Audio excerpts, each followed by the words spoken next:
music, athletics, arts, and entertainment. The Desert Tiger Podcast with Colton Geschwantner. And that is me, your host and your MC. Here every single week, every single Thursday. If you missed it, my name is Colton Geschwantner, and this is the Desert Tiger Podcast. Whatever you're tuning in on, wherever you're tuning in from, and whoever you are, thank you so much for tuning in to episode 23 of the DTP with my guests, White Chocolate Thunder. Now, right away, you probably did one of two things. You either thought to yourself, well, that's a little bit of a silly name. Or you thought to yourself the exact opposite. That's kind of a badass name. Well, the boys of White Chocolate Thunder aren't really concerned with the former individuals who feel their name is a bit silly. They're more worried about impressing those individuals with their high-energy, antic-driven stage show, as well as their easy-to-dance and chant along to style of alternative rock and pop punk. What started out as a funky Red Hot Chili Peppers cover band out of high school between friends and band members, vocalist and guitarist Johnny Molyneux, guitarist Jordan Noah Tavares, and drummer Tanner Statham, eventually ended up finding its influence in bands from All Time Low and 5 Seconds to Summer. After this, the band ended up making the natural progression to pop punk. Since then, the band has recorded and self-released their debut EP, Forget What You Know, with a little bit of trouble from a small-time record label, but you're going to hear about that as this episode continues. They've found a brother in arms and bassist Dylan Shorn. They've toured Western Canada multiple times. They have created possibly one of the most DIY music videos that also may be the music video to feature the most pop figurines. Then, they decided to completely step up their writing process and their dedication to their craft with their latest single and accompanying music video, Wasteland.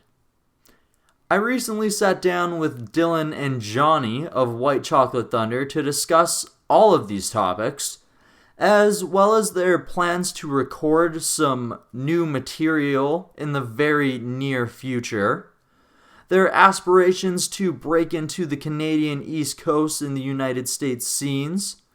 We talk a little bit about hockey, we talk about some video games, and me and Dylan find a little bit of a mutual love for Beast Wars or Beasties if you're a little bit of a 90s kid. So sit back, relax as we ride the tiger. As you know, before we start our episodes, we like to play you guys a little bit of music and take care of a little bit of business.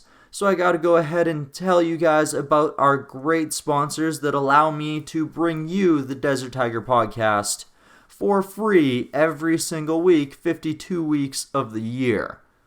First off, I gotta go and tell you about Collar and Elbow, which is a wrestling-inspired streetwear company that was started by Al Snow. If you guys go ahead and head over to Collar and Elbow's website, if you like something you see, if you like a shirt, if you like the sweatpants, if you like the towel, if you like one of the toques, if you want to maybe save yourself a little bit of money, you can get 10% extra off of your purchase by using the code DTP when you check out. I also need to take a moment and tell you guys about Audible. Audible is an audiobook app that was created by Amazon. They have a ton of different books, and if you go ahead and head on over to www.audible.com/DTP, you can get yourself 1 free month of the Audible service and 1 free audiobook. Alright, so now that we've taken care of a little bit of business, let's go ahead and play you that song that saw White Chocolate Thunder step up their writing and their dedication a little bit. let's go and play that newest single for you. This song is called Wasteland.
There's not a single thing left in sight. And if you'll lend me your hand and show me the way back home, I'll follow you anywhere.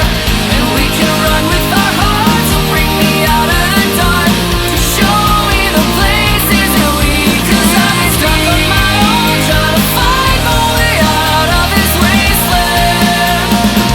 Of this wasteland.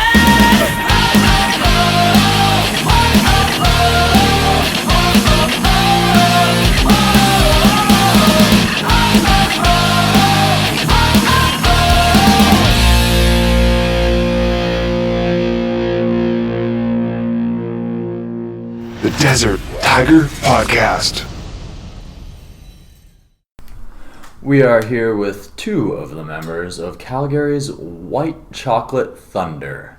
Do you guys want to introduce who you are and what you do in the band, please? I'm Johnny. I'm the lead singer and I do rhythm guitar. I'm Dylan. I play bass and I sing backup vocals. Awesome. So how did White Chocolate Thunder end up coming together, and how did you guys get such a badass name? Oh man. Okay. The band formed out of high school with our drummer Tanner and our lead guitarist Jordan. Okay. They pulled me into it probably a few weeks after they had started. And then we played for a couple years, and then Dylan joined the band afterwards, and we started to pick up a little bit more momentum. Mm-hmm. Yeah, I joined like a year and a half ago. Yeah, getting there. Yeah. And the name is a mystery. It's one of those things where you say something cool, don't think much of it for 2 years, and then all of a sudden you're stuck with a name that you can't explain how you got. That's fair enough. That's it, as everyone always seems to pick a name because it's just like, we have a show, we'll change it later. It's like, well, it's stuck. It's like, okay, well, later's not an option anymore. Okay, so how was the start of the band? Like, did you guys start writing right away? Was it more so just covers? Like, how did you guys progress into the recording of your first EP?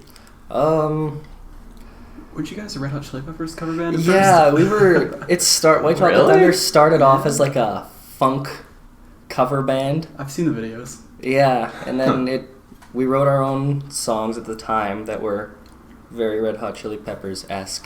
Mm-hmm. Then that kind of got phased out, and so we started writing the songs on our EP, Forget What You Know. Yeah. And then we've been playing that for a couple of years, and now we're writing a little bit more, trying to transition again. When did you guys end up releasing that one? 2016. Okay, so not November. too long ago. Yeah. It's pretty Okay, and recent. then you toured to support that, correct? Yes. Once in May with Mostly Wanted, and then July with On the Front Line. Nice. How were those 2 tours for you guys? For being our first tours, I think they went pretty well. Eye-opening? Oh, think- definitely eye-opening. I think Always. we thought we were so prepared at the beginning of the main tour, and like the first 2 or 3 nights we realized, like, wow. Man, We kind of- tour separates the men from the boys in the music industry, it Oh, yeah. seems.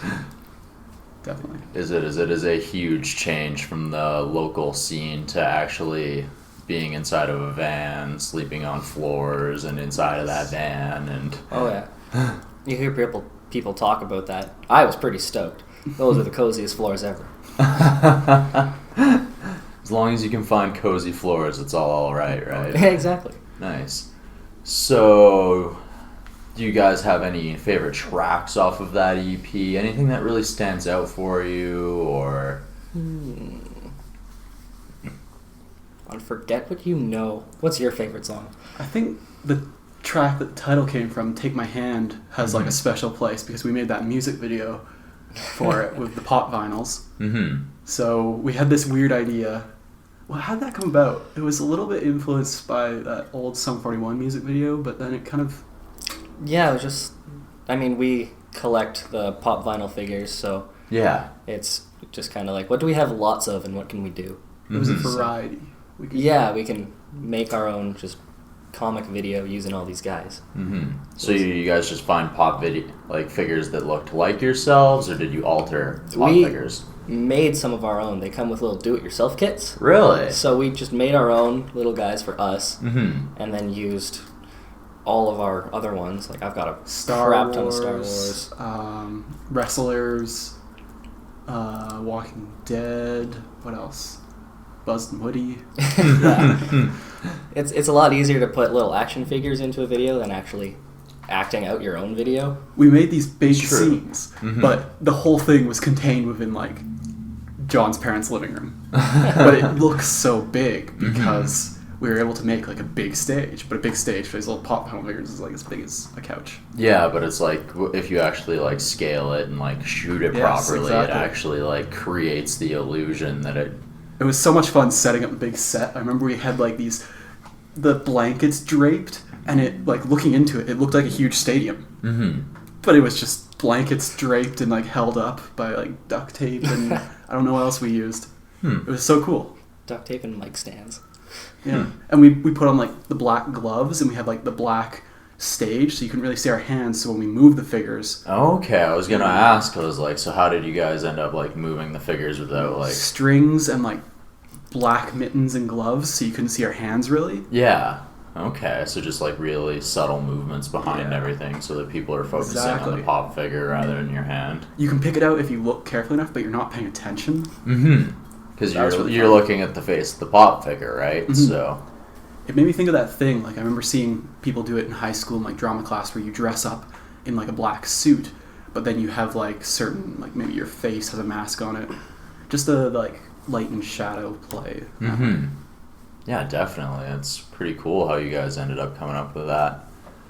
So let's talk a little bit about your guys' newest single, Wasteland. You guys, it sounds like you guys put a ton of work into it just based on like everything you guys were saying about it and everything. Like, Thank you. what does that mean to you? Wasteland, that was kind of our first adventure out writing something new. Like, you hear the songs off Forget What You Know, and then there's Wasteland, and I personally feel Wasteland is a step above. Mm-hmm. It was the first song we wrote with Dylan, Okay. and obviously having Shane and Cody from Bellevue helping out made a huge difference in the whole process. Just having a couple extra voices to help out. Yeah. And Cody's a wizard and made me sound good, so. But just hearing the response from everybody, Yeah. like, it was pretty awesome to have it so well received right off the bat. Forget What You Know, kind of, it took a little while to gain some steam, but I think going on the 2 tours, gaining a little bit of following, and then dropping the Wasteland Yeah. single, it was just huge. Just so many people picked it up right away. Felt pretty good. Awesome. It felt like a bit of a graduation from where we had been at Yeah, that's the word. to a new I wanted. level. And I think we've been talking about it since with what we're recording now. We're always like pushing ourselves to get better, and we expect a certain level of ourselves now in terms of our songwriting and our playing, and it's nice to kind of have that as a benchmark, knowing we can do that and we can do better. Yeah, that you guys have raised the bar and you can actually meet and exceed it. Exactly. Okay, that's awesome. So you guys also worked with Cody and Shane for the video as well for that, is that correct? Yes. Yeah, how was the process for working for that, and how are they as videographers to work with? That was the easiest day ever.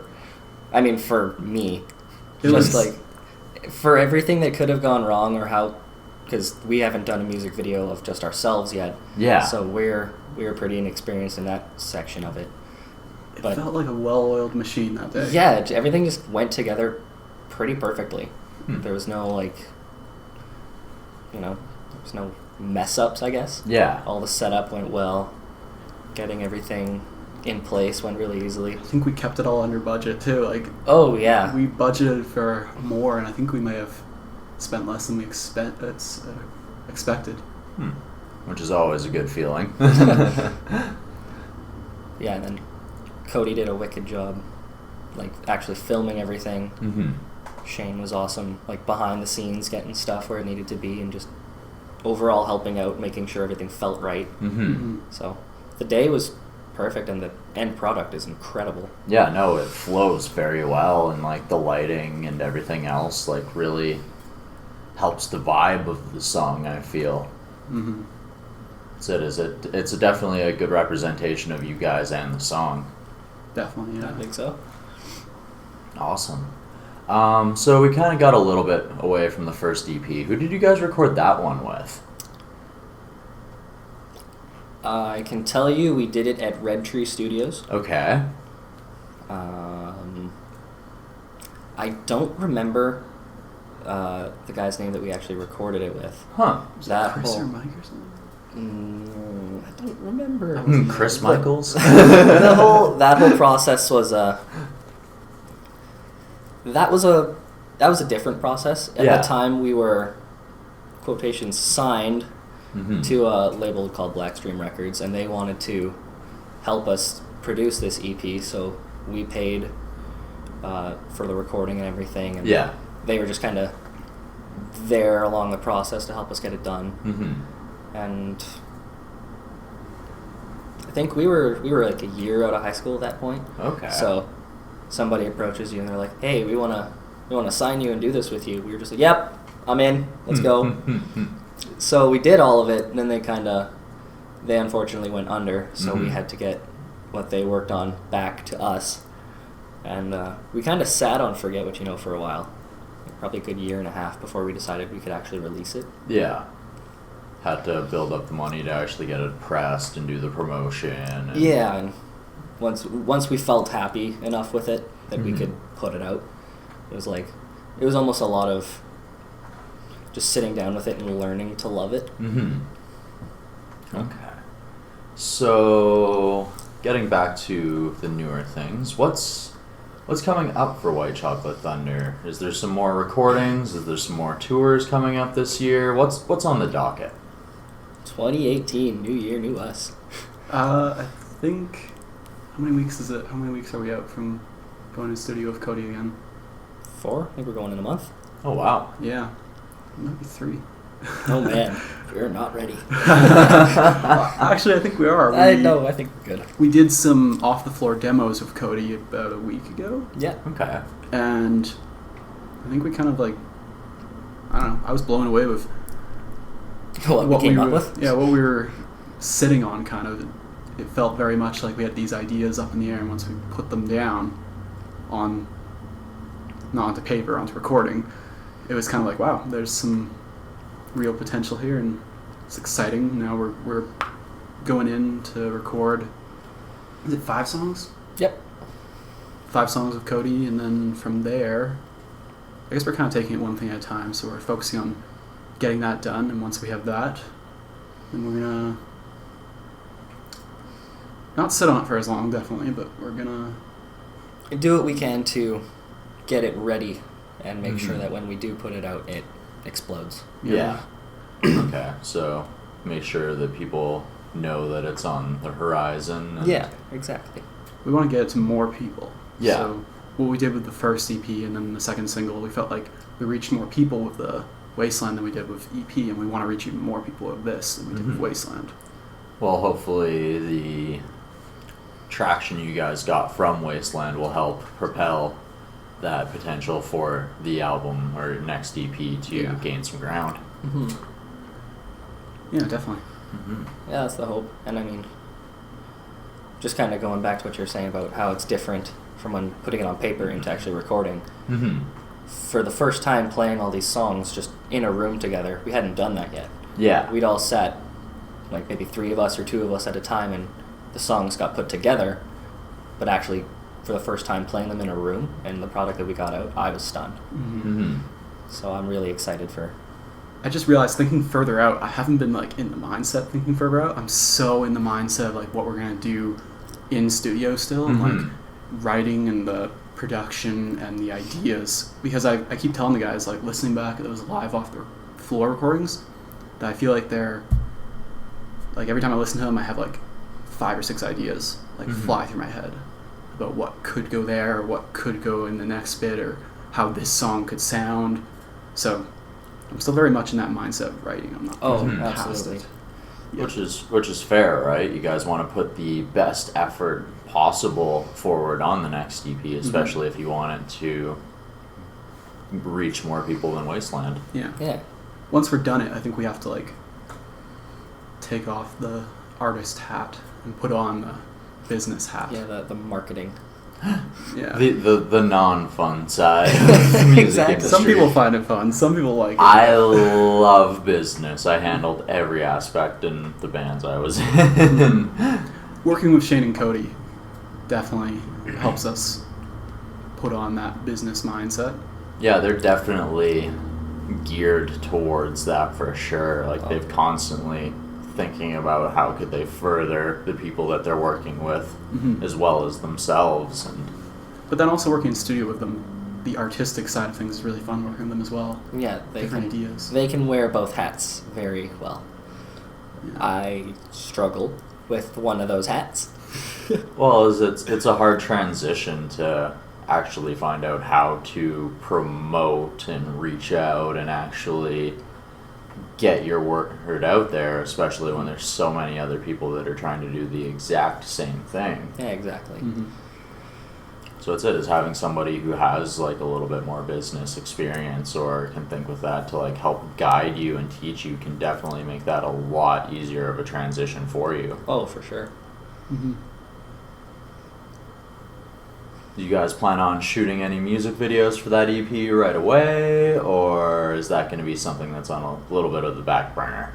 And we haven't even talked about that. I feel like we should. There's definitely like potential, but Pop Vinyl Round 2? 'Cause it's cheap. Yeah. That's always the thing. It's kind of the unpleasant side of things is talking about budget. Yeah. And it's like, it's so unpleasant when you're like in that artistic mindset talking about like, can we afford to do a 6th song, or can we afford to do 2 music videos? Mm-hmm. Well, you know, It's the stuff you want to do, but then you have to think a little bit more realistically, Well, it's which is a lot less fun. It's like how much work do you want to put into it? Do you want to put a ton of time planning into it and make it as and try and figure out how to make it as cheaply as possible, or do you want to just get it out as quickly as possible, right? Yeah, exactly. There's always a way to plan videos to try and make them budgetable, but most people just seem to try and rush into it and end up dishing out a little bit more than maybe they should sometimes, but we never want to like, I know when we were talking about this current music video, we had grand ideas, but I think we realized that if we went for those, we might get something like, get a lot of ideas that are kind of all 6 or 7 out of 10, but instead we kind of like chopped it back to like 1 idea and did it 10 out of 10. Mhm. So that's definitely that's, you know, the limitations of the budget yeah, of course. play into that.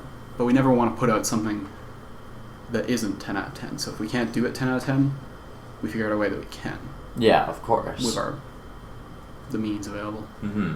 Push forward and persevere. Mm-hmm. Okay, awesome. So, do you guys have any favorite road stories from the tour, or some favorite stories from shows or anything? Man, Well, there's a few. there's Tanner getting a ticket. Oh yeah. First day of tour. First day of tour. The Driving. first hour. That was driving to get the entering speeding ticket. Banff National Park. Oh boy, Jordan losing his keys Oh, that was good. in First night. the middle of a festival. Yeah, that was a buzzkill that first night. Me on stage when we were setting up at the festival. I'm setting up, and like when we're setting up, this tour was like a comedy of errors, and like setting up each night, stuff went wrong with my rig, stuff went wrong with like just everything went wrong that possibly could almost every night. Oh yeah, it was just me and you though. Yeah, and this guy comes up to me when I'm on stage, and I can barely hear what he's saying. Something like, "Oh, I heard about you guys yesterday. I'm like, I'm gonna stay and watch." And I was like, "Yeah, totally, stay and watch." Mm-hmm. And then after the show, like Cody comes up to me, he's like, "Did Twista talk to you?" And I was like, "Who's Twista?" He's like, "That guy over there, Twista. He's like a huge rapper from the '90s." And I was like, "Yeah, he talked to me." Look at it on Instagram later. Oh, he's got millions of followers. Yeah, looking him up on Spotify. Yeah, He was just sitting big there. back in the day. Bobbing his head. And like watching the when we whole were set. playing, he and all his entourage were watching us. That was cool as heck. Yeah, knowing that now. I didn't know at the time. If I had known at the time, I might have been a bit shyer. I think I probably put on a better show. Totally watch us. Yeah, stick around, totally. Can I get you free stuff? Yeah. Do you need a water bottle? Anything? What else? Oh, washing the dirt off. At the festival we were at, we were parked in this area that it was like all the grass had kind of been driven over so much that there was mostly dirt and dust. Mm-hmm. And it was like hot and humid, dusty and windy, so everything we had and everything that was on us and ourselves, we were like covered in sweat and dust Yeah. for 2 or 3 days. And then right before we played, John, Jordan, and I, and the singer of On the Front Line, all went down to the river, and we like washed off all the dirt, and we just felt like rejuvenated. It was so nice. 2 inches of dirt gone. And it was like freezing cold water, but it was so nice. Ugh.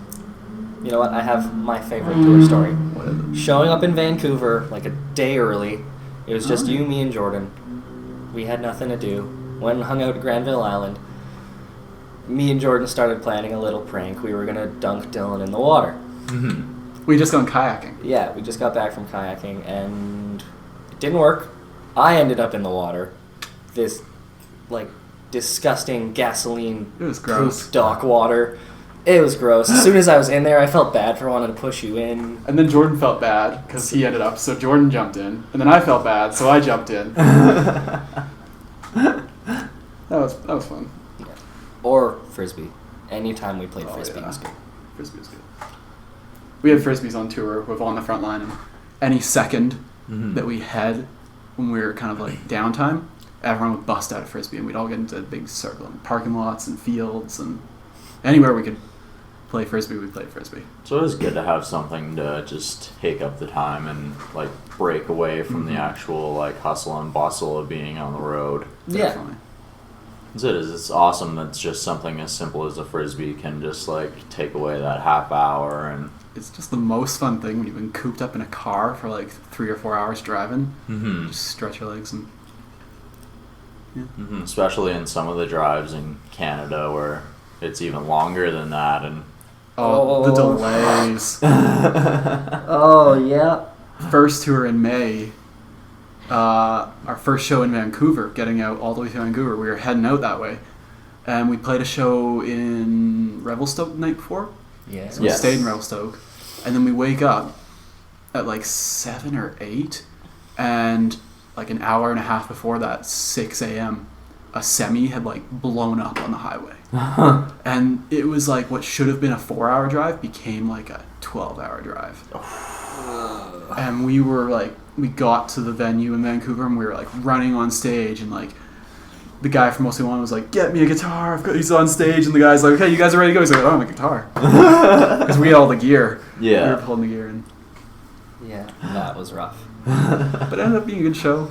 It was short sets, but they played well and we played well.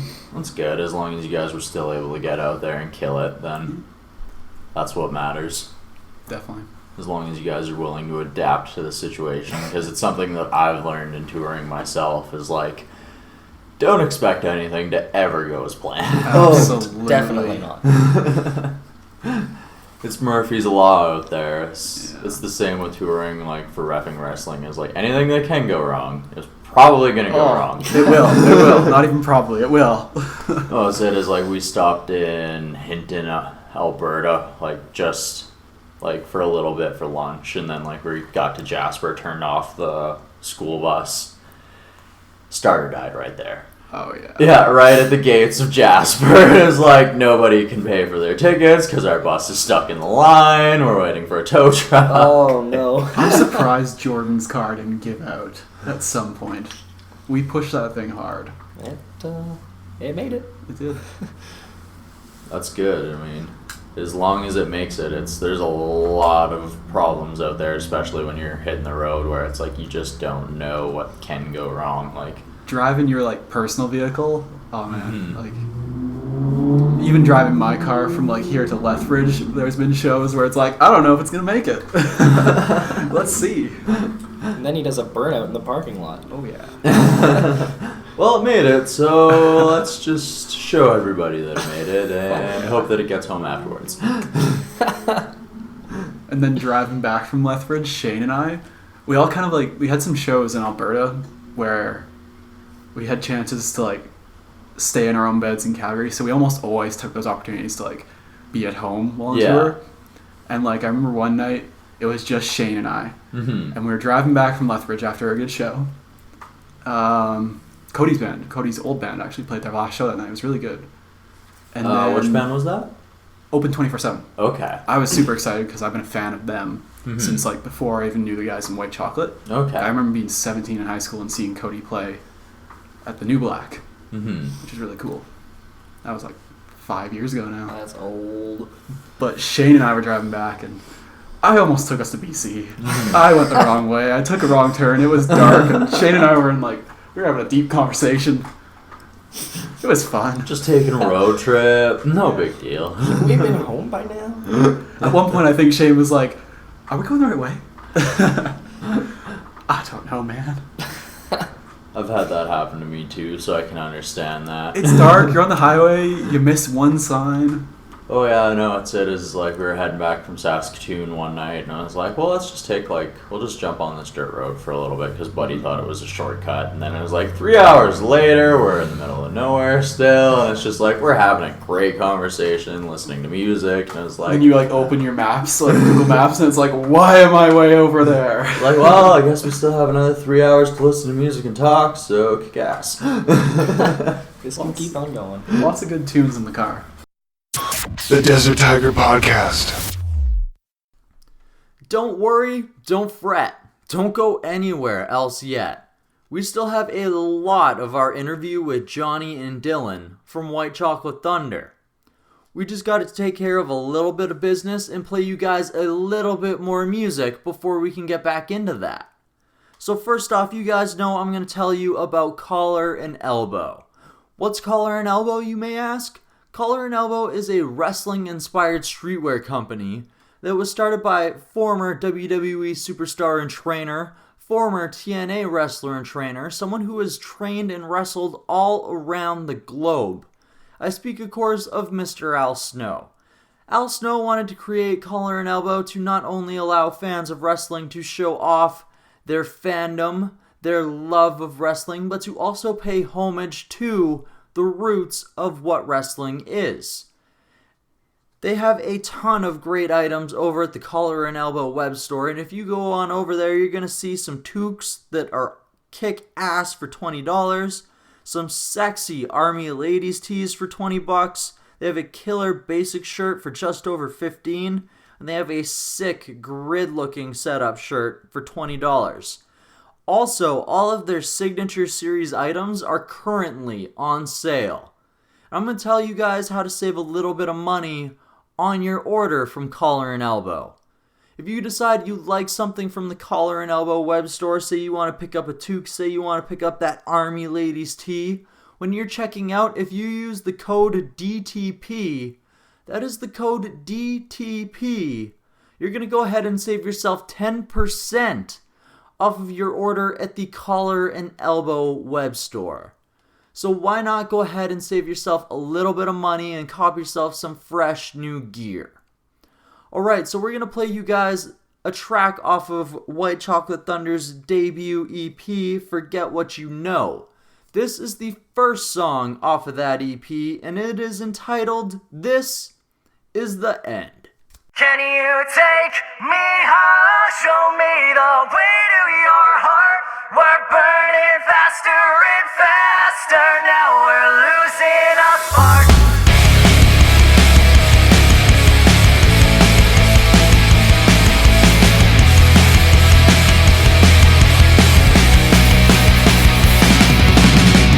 Hurting's gone with each and every passing day. Broken hearted man heals, he won't be the same. Those times are gone, you know that it's hopeless to think things will be better with your hand holding a drink. When you said you gave my life away, it's okay, you never had it anyway. I'm walking on and now I'm feeling afraid. So we're going back again. Can you take me high? Show me the way to your heart. We're burning faster and faster. Now we're losing our spark. You know that we can't stay friends.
little bit of crunching guitars and pounding drums to get the blood flowing and get things moving a little bit, just in time for our Audible audiobook of the week. And this week, our Audible audiobook of the week is Long Walk to Freedom by Nelson Mandela. Long Walk to Freedom is an autobiography that Mandela wrote back in 1995, and it chronicles Mandela's life, first as the son of a tribal chief, then as an educated black man under apartheid, a dangerous thing to be, and then his journey both outward and inward, from attorney to the leader of a revolution. You'll hear about his time on Rikers Island, the notorious prison, and the various experiences he had in the courtroom and in captivity. You'll hear about his decision whether or not he should decide to be broken out, to flee before going to prison, or whether to actually go to prison. You're also going to hear as he tells you about the cunning ways that those who were jailed for political reasons created to communicate and, even to an extent, continue to lead from inside of prison. He also shares lots of other stories about the kind people who helped him along the way and various other things. If you're interested in this great audio book, Long Walk to Freedom by Nelson Mandela, I'm going to tell you how to get a free trial of Audible as well as a free audiobook. If you go to www.audible.com/DTP, you can go ahead and get yourself 1 free month of Audible as well as 1 free audiobook to get you started. And you can use that 1 free audiobook on something like Long Walk to Freedom, or you can get whatever it is you want or you enjoy, whether it's science fiction, whether it's westerns, whether it's nonfiction, whether it's fantasy. Whatever you're into, Audible has it. Alright, so let's get back into our interview with Johnny and Dylan from White Chocolate Thunder. The Desert Tiger Podcast. Lots of good music. You gotta have good music when you're on the road. Mm-hmm. What are some of your soundtracks for when you guys are on touring, or what's in your current playlist right now? Oh, Current playlist right now is totally different than tour. Like, tour for me was One OK Rock yep. and I'm blanking. One OK Rock. We listened to so much One OK Rock. Yeah, I don't just even know back what else and we listened forth to. on that one album. We couldn't listen to Linkin Park because it was too depressing. Yeah, that was First day of tour, and No. we're all in the road. It was first day of second tour, Yeah. Mhm. and So we were that was- listening to Linkin Park that morning. It was such just a weird set of circumstances. Yeah. We'd been jamming out to Linkin Park already, Mm-hmm. and then I busted out my phone. I'm like, Looking up news. guys, something bad happened. Ouch. So that just put a damper on the whole day. That was not fun. What else did we listen to? We listened to a fair bit of Hawking after we saw them. Yeah, that was really cool. Mm-hmm. Hawking, One OK Rock, and then it was just like anything and everything. 1D. Yeah, One Direction, Justin Bieber. We were listening to like soundtracks from Disney movies, Mhm. like Goofy movie. I insisted Great on movie. putting on Hercules. some Mulan and Hercules songs every Yeah. once in a while. Hercules is also a fantastic movie. Then current playlist, like, what are you listening to? I'm crushing Paris right now. I've just been listening to that on repeat for the past 2 I weeks. cannot blame you for that. It's been great. Oh, love that group. I've been listening to favorite Lord and T Swift. Oh, wow. Those are good. Okay. And then Muse, Mm-hmm. getting back into them. I wish I had seen Paris open up for 30 Seconds to Mars, open up for Muse. That would have been amazing. Yeah, that is a stacked lineup. That would have been amazing to see. So, how did you guys end up like getting into music? Was it your parents? Was it just something that you wanted to do when you were younger? Like, what started the passion? Mine was my parents for sure. My mom's been a music teacher forever. Okay. So she was always singing around the house, always playing piano, and my dad was always playing a guitar or something. Mm-hmm. So right around grade 6, I was like, yeah, I'll give it a whirl. And yeah, that's pretty much it. Learned a couple Green Day songs. Joined my first band in junior high. Yeesh. But yeah, that's pretty much how it started. Doing it for a while now. Okay. I think I'm maybe starting to get good. I think I'm the same. I think probably my dad, and then maybe my older brother too. Him and I, learned at the same time. And then just like being around people in like junior high and high school, I always kind of like gravitated towards hanging out with people who played music. Yeah. And then, yeah, that's pretty much it. Yeah, just kind of influences from friends and family. Okay. Nice. So, who are some of your guys' high school idols, influences? Like, who helped you get through the hard times? Like, It would mostly be musicians for me, like idolizing musicians. Like I was always a big Paramore fan in high school, still am. Mm-hmm. Like Rise Against, really loved listening to that. And I still find listening to Rise Against can like, if you're feeling kind of down, listening to them. Yeah, I put The Sufferer and The Witness on for the first time in years the other day, and it was just like it gets at you. Oh, you know? it's still. He like controls your emotions, and like by the end you're feeling good. Like it gets that frustration and that feeling down. Like it hits you with a ton of energy off the bat, and then near the end there's like a few softer songs, and there's still like that little bit of rebellious side to get you going. Right, it feels like a release, you know. Yes, that definitely. Hearing him scream and stuff. What were you? High school was weird. You were into like metal. Yeah, I was super into metal and like Disturbed, Avenged Sevenfold. I guess that's like the lighter side of metal, but either way, it's still metal. Yeah, metal, hard rock. Yeah, super into that, and like Avenged Sevenfold was kind of the first like in high school being in a band. That's kind of where we started. We centered around that. So I hadn't fully gone through puberty yet, but I was singing M Shadow's an octave high parts. Not even. I was in between. I had no range. But that, listening to that music and getting in a band that liked that music just in high school, that was high school for me. Okay, I can understand that. So I still am very big on metal, but I was too. Like Avenged was one of my huge bands in high school, so I can understand that for sure. Yeah.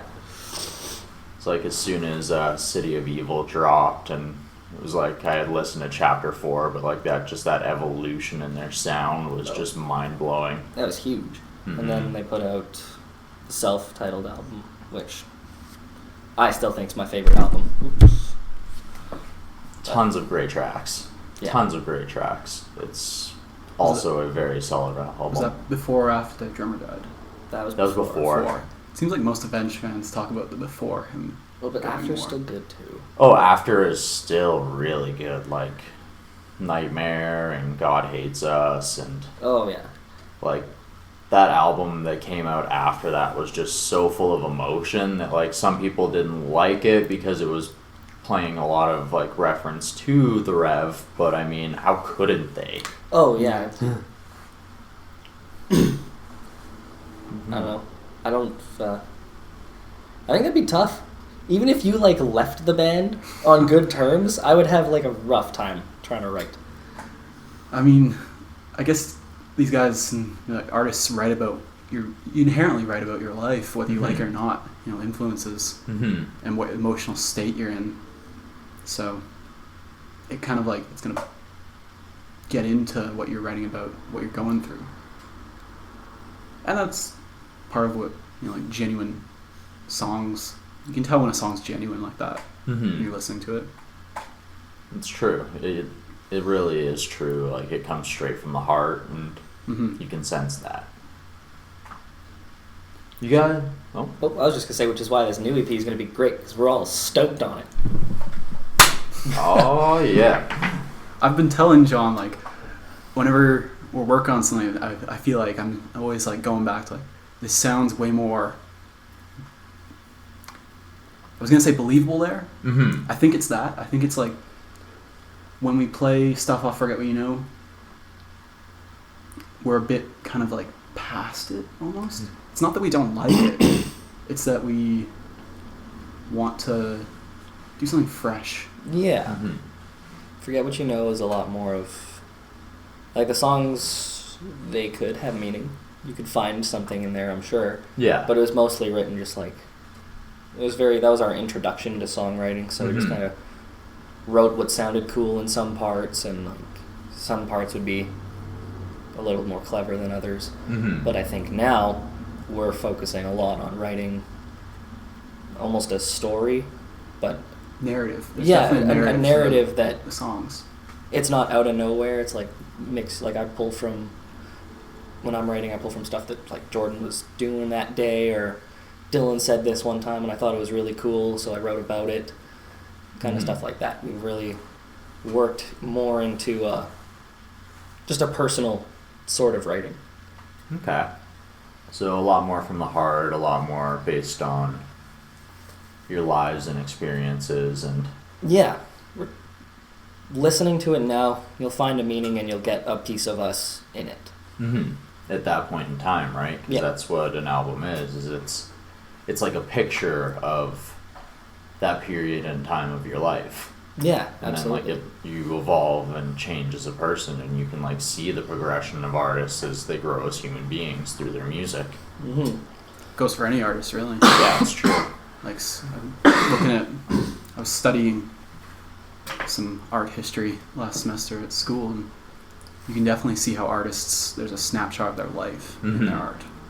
See, that's it. It's like most people, like their first album is like a snapshot of their entire lives, and that's Up like until that point. up until that point, and that's why a lot of artists have troubles with their second album. Usually, is because they've already used all this inspiration, and then they only have like a couple years Yeah. to try and fill. You have like close to 20 years back catalog, and then after that, it's like kind of there's a time crunch of like 2-ish years. Yeah, That's kinda exactly. Cool. Never thought of it like that before. Mhm. That's cool. I think I heard Josh Ramsey say that in an interview. Yeah, no, and then it's usually the third album where they start to actually like see like, okay, now these are the experiences I'm going through, and like I can transcribe it a little bit better. You can tell artists that kind of have the craft down of songwriting Yeah. when it's like you can get those ideas out in a concise manner. I think that's something we've really learned too. I think you were saying with like Forget What You Know, maybe the craft wasn't very honed, and now it's more the skills to get those ideas out Mm-hmm. are much more there. Okay. Nice. You guys mentioned that you have listened to quite a bit of pop music, and you guys do quite a bit of pretty fun covers. Oh yeah. Do you guys have any favorite song to cover, and is there anything on the docket that you guys are working on? Favorite song to cover?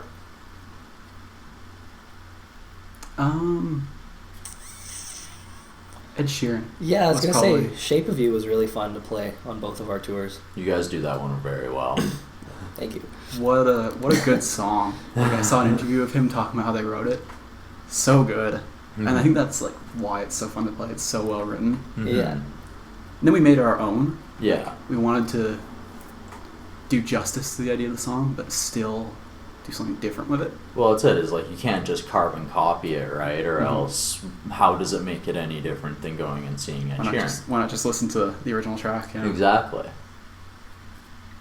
Yeah, I'd say Ed Sheeran. I mean, we've been playing all-time low covers forever, Mm-hmm. Oh, but learning. that's just fun because it's already in our sound. It's already Yeah. there. Like, we pull so much influence from them already. So just playing their songs, it's almost like if we need a song at the end of the night, we're like, all right, just pick an all-time low song. We'll have one more. Learning the cover set. We did a cover show with a couple friends, or a few bands that we're friends with in the city. We did this cover set where it was like back to your roots, and like every band picked a band that influenced them. So there was a Green Day cover band, and there was us doing All Time Low, and Blink-182. Blink-182 was in there. So like learning all the covers for that set. We had to Mm-hmm. learn like 4 or 5 songs in like a week. And we just haven't done that in a long time. No, it was- learning a bunch of covers all at once. No, that was actually It's a good super fun. challenge. Awesome. Was that like a Rocking for Dollars thing, or? No, it was It was at the rec room. the record. We did Rockin' for Dollars once. That was fun. That was a good show. It's usually a good time. BJ is a great guy, Oh, so. yeah. And someone won like $400 that night. It wasn't us, but the person who spun the wheel after me, Mhm. she won like $400, and I was like, oh, I wish that was. Oh. You blew it. I didn't spin it hard enough. We were on tour when we played it because it was like the only day that we could make lineup in Calgary. It was like, well, we can't guarantee you anything. You just got to spin the board and you got some food. It's a good show though. We It's- luckily got the $200, and it was the best payout we sweet. got for a show on the tour. So. gas money. Like, Yeah. yes, we are eating well. I will get 2 sides of fries. Yeah, no doubt. What are some of your guys' interests outside of the music scene? Well, me, Jordan, and Tanner are all on the same hockey team. Okay. I keep trying to get Dylan to learn. Come on. I play basketball. Nice. Not so good on the skates? Nah. Then I don't blame you. either. Outside of music, video games. Yeah, I'm avidly into Legend of Zelda. Oh yeah. Nice. If I'm not reachable, it's because I'm playing that. It's a great game with amazing stories, like all of them are, so. Yeah. Pick a new one every day, or Mhm. actually just sit down and play them completely through. I will be gone. I just get so into it. Nice. I'm getting back into Age of Empires. I totally got it working on my girlfriend's MacBook, so I'm playing Nice. 2 a bit. It's hard. I'm not very good at it. Well, it takes time, right? Like, I got Age of Mythology rocking on my I never computer right got now. into it, but I and- wish I got into it. That one looks really good. Yeah, it is like actually like having to choose everything, like your god, and what they do is like that was a cool game, and I still play it. I played that at a friend's house years ago, but I never got into it like I did Age of Empires. It's understandable. Both are just amazing, though. So. Oh yeah. So much thinking, though. Oh yeah. Ton of thinking. Transformers. That's also my thing. I've always been into Transformers, but less so now. I was like on a big Transformers kick like a year ago. Mm-hmm. Oh, man. I gotta get you more figures. So you can just start mixing and matching. Well, How did you enjoy the last 2 movies? I don't watch the new ones. I've seen like 1 or 2 of them. I just stopped. Okay. I was never into the newer movies. With, Yeah. What's his name directing? Michael Bay. Yeah, they're good-ish. It's a lot of explosions and. I was never into the original cartoon because I was a bit too young for it. Like it came out in the late 80s or something. Yeah. With the original Transformers. I was into the Transformers in the 90s that came out, the Beast Wars. Oh. Because that's what was on TV when yeah, I was like- young. See, that's what I got into too. I saw a few of the was- reruns of the old one, but then they made the new movies based on the older ones, and I didn't really Mhm. know the characters very well, so... It's like I've seen the old like Transformers movies and stuff, and Yeah. like they were really good. But it was like I remember Beast Wars and Beasties and That was the like TV show that was current, and like it was on like... I think it was on whatever... YTV. YTV, yeah. Yeah. So that's what I was into. I used to watch so much of that show, and I had like all the figures back when I was a kid, so Oh. I understand that. I gotta show you. I got a good one. Nice, good. I am excited then. We were at Comic-Con, and I found an old one that I had when I was little that broke, and I found it in the package, and I was like, I've got to get this. It was Tigatron. Oh, I was like, here's $60. I don't remember. I think I paid $30 for him, Oh, wow. which is pretty good. that is pretty good. That's lucky. But I always wanted him because I had him when I was little. You know when you have a toy when you're little? And I you, still have my toys. You lose it in a move or it breaks or something, Mm-hmm. and then getting it back. That was a good So thing. yeah, it's like I was Piece of my forced to childhood. give up all my Beast Wars like during a move, and it was like no. You gotta get him back in your adulthood. It feels like you're a kid again. Mm-hmm. As I remember having like Rat Trap and Yeah.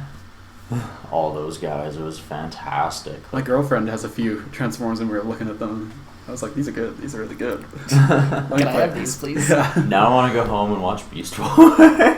First season's really good. Honestly, I was watching the second season with my girlfriend, and we were both watching. We're like, this isn't as good as first season. I don't know.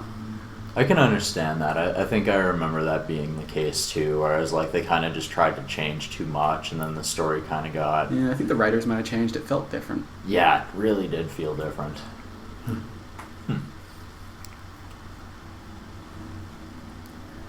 Definitely. So I guess we, before I ask one more question of you guys, where can people find you and your music?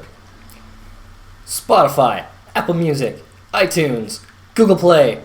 I'm pretty sure Amazon. We're on Facebook, Instagram. Facebook, We Instagram, got a website. website. We don't have Twitter because We do have Twitter. We just we're so bad at it. not as active on it as we like. Our handle and everything is We Are WCT. Okay. WEARE WCT. YouTube. Spelling. Well, YouTube's probably the one we want to push people towards. Yeah. YouTube.com/WeAreWCT. Okay, awesome. So this one's a little bit more personal, I guess, but what is the stupidest rumor you have ever heard about yourself? I don't know.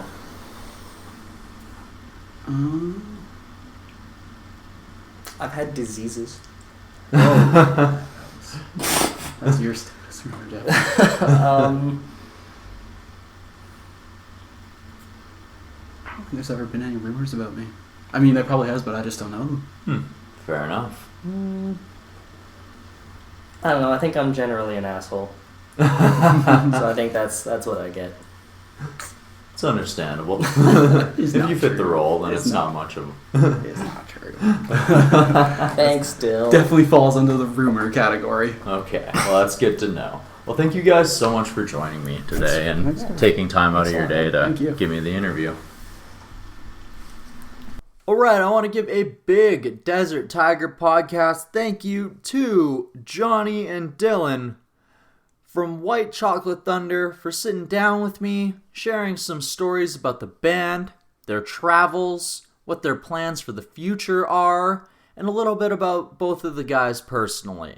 I had a great time sitting down and chatting with the WCT boys, and I hope you guys enjoyed this interview just as much as I did.